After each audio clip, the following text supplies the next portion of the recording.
Alors, Fatima, pour vous, il faut stopper ce concours Miss France.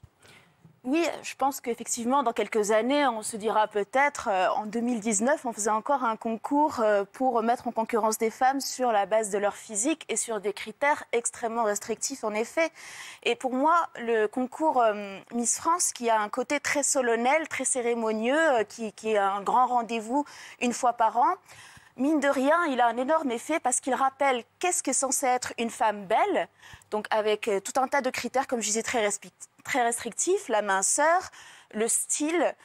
vestimentaire qui ne doit pas déborder, l'âge, une belle femme est censée être jeune, le maintien, l'attitude, mais aussi qu'est-ce qui est censé être une femme bien, une femme fréquentable. C'est-à-dire, on va aussi les juger sur leurs mœurs. Et c'est pour ça qu'on a parfois des moments très durs de presque répudiation, quand il y a eu typiquement l'affaire Valérie Bègue, où il y a eu des photos en plus contre son consentement qui sont sorties. Oui. Montrant des photos osées. Donc c'est bien une cérémonie qui est archaïque parce que c'est un héritage qui rappelle un peu c'est quoi la petite fiancée modèle de la nation en fait. Et c'est important pour moi de dire quand même parce qu'en tant qu'associative, et notamment parce que j'ai été dans une association où on avait affaire à beaucoup de jeunes, aujourd'hui les jeunes femmes et beaucoup viennent témoigner entre le Miss France, la publicité, les magazines féminins qu'elles ont l'impression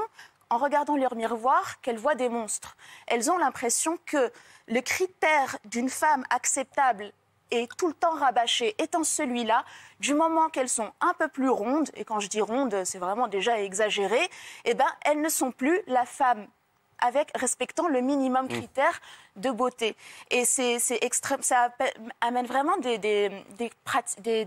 comportements à risque alimentaire, des jeunes filles qui vont acheter des médicaments un peu de merde sur Internet pour maigrir très vite, des filles qui vont avoir recours de plus en plus jeunes même à de la chirurgie esthétique. Et donc c'est important de voir quel est l'effet que ça a et sur ce qui est censé être une femme belle, là aussi selon des critères extrêmement restrictifs, et ce qui est censé être une femme bien. Donc pas de tatouage, si tu as les cheveux rasés au secours, si tu veux mettre des piercings, etc. Et alors là, si tu fais des photos osées, tu n'es plus dans la case, on connaît un peu la société sexiste qui est là, il y a deux cases binaires, les femmes qui se respectent bien, et puis les autres, bah, c'est les femmes qui ne se respectent pas, les putains, etc.